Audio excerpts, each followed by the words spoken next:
Jean-Michel Trogneux, Brigitte Macron, je sais pas trop quoi penser de cette histoire, mais écoutez ça. Une plainte explosive vient d'être déposée auprès du doyen des juges d'instruction de Paris. Au cœur de l'affaire, une accusation d'usurpation d'identité d'une ampleur inédite touchant les plus hautes sphères de l'État. Jean-Michel Trogneux, né en 1945, est accusé d'avoir pris l'identité de sa sœur décédée, Brigitte Trogneux, pour se faire passer pour une femme, et ce, depuis les années 1980. Mais ce n'est que la partie émergée de l'iceberg. Selon la plainte, cet homme aurait utilisé des documents officiels falsifiés pour asseoir cette fausse identité obtenue grâce à la complicité présumée de fonctionnaires publics. En 1992, alors âgé de 47 ans et sous l'identité de Brigitte, il aurait initié une relation intime avec Emmanuel Macron, alors adolescent de 14 ans, dans le cadre d'un atelier théâtre où il exerçait comme professeur. Des faits qui pourraient être qualifiés d'agression sexuelle sur mineurs par personne ayant autorité. Et ce n'est pas tout, le mariage entre les deux en 2007, avant même la légalisation du mariage homosexuel en France, serait lui aussi entaché d'illégalité, le rendant juridiquement nul et non avenu. Pourtant, depuis l'élection d'Emmanuel Macron à la présidence en 2017, Brigitte Macron, née Trogneux, occupe le rôle symbolique de première dame de France, une fonction qui, selon la plainte, repose sur une identité usurpée et constituerait une infraction à part entière, celle d'usurpation de fonction. Mais l'affaire dépasse les frontières de la sphère privée et pourrait avoir des répercussions majeures pour la nation. Les documents et enquêtes annexés à cette plainte révèlent que cette situation aurait été exploitée par des puissances étrangères comme outil de chantage, mettant en péril les intérêts fondamentaux de l'État français. L'intégrité des institutions, l'indépendance nationale, voire la sécurité de la population seraient en jeu. Les faits sont graves, les implications vertigineuses. Cette affaire qui mêle identité, politique et droit international pourrait bien devenir l'un des plus grands scandales judiciaires de notre époque. Une chose est sûre, le rideau vient de se lever sur une affaire que la justice française ne pourra ignorer. Affaire.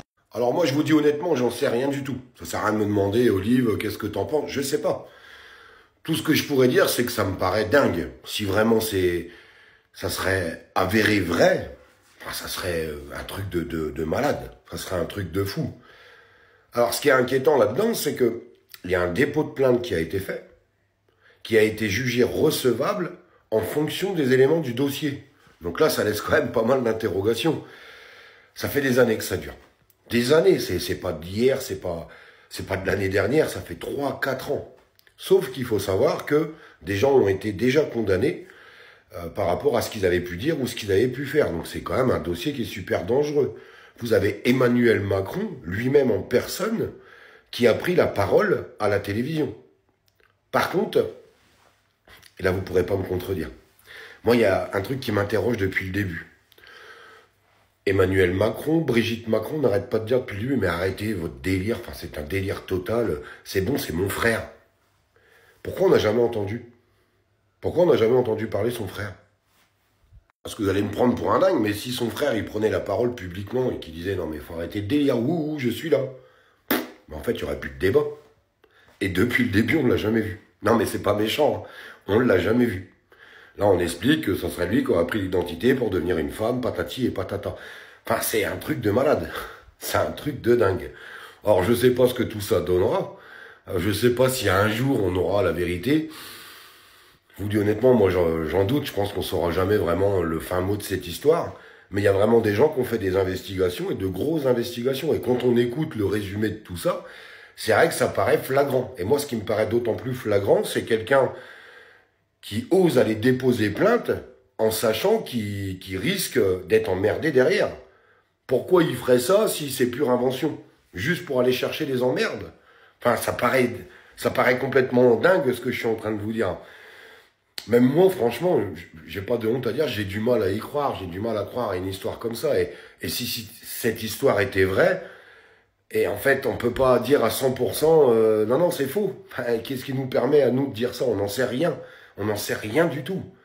Tout ce que j'ai, c'est que ça traîne, et que ça traîne, et que ça traîne depuis des années, avec des gens qui ont fait des investigations tout autour de tout ça. Et on a bien l'impression, et c'est ça qui est inquiétant, bien souvent, ces investigations, on essaye d'étouffer les histoires, on essaye d'étouffer les affaires. Vous en pensez quoi, vous? Franchement, moi, ça m'intéresse de vous lire, et de savoir ce que vous en pensez. Parce que moi, je sais qu'il y a des gens qui croient dur comme fer, hein. Alors, moi, je suis un peu comme saint Thomas. Je crois ce que je vois. Donc, les éléments du dossier, je les ai pas. Les preuves qui sont apportées, je les ai pas. J'ai pas toutes ces choses-là. Donc, je peux pas me permettre de dire oui, c'est vrai. Maintenant, il laisse toujours planer un doute, en fait, autour de tout ça. C'est ça qui est assez compliqué. Par contre, ça sera un sacré coup de tonnerre. Imaginez-vous si un jour, la justice venait à dire « Oui, c'est vrai ». Ça paraît dingue de ce que je vous dis. Brigitte Macron est un homme. Vous imaginez un peu le bordel, toi? Alors, le bordel en France, mais le bordel dans le monde entier. Vous imaginez à l'étranger ce qu'il dirait? Non, mais ça serait une dinguerie. Une véritable dinguerie. Je sais pas. Ou alors, quand elle est en maillot de bain, il faut un courageux. Il faut un courageux pour aller voir. Qu'est-ce que vous voulez que je vous dise? Non, mais j'en rigole parce que tout le monde est en train d'en reparler.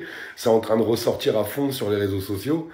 Et ça vaut le coup. Au moins que je sache ce que mes abonnés en pensent. Très honnêtement. J'espère que vous allez mettre plein de commentaires. Oubliez pas de liker et de commenter les vidéos et les partager un maximum. Et oubliez surtout pas de vous abonner. Alors, sur YouTube, il y a 2 choses à faire. Vous abonner et activer les notifications.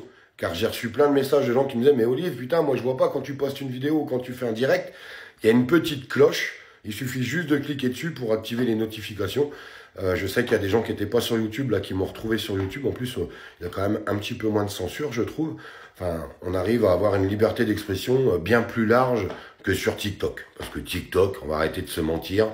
Alors, premièrement, TikTok, on est emmerdé avec la censure qui est énorme, et on est emmerdé avec tous les cerveaux de poisson rouge, parce qu'il y en a un paquet sur TikTok. Faut arrêter de se mentir.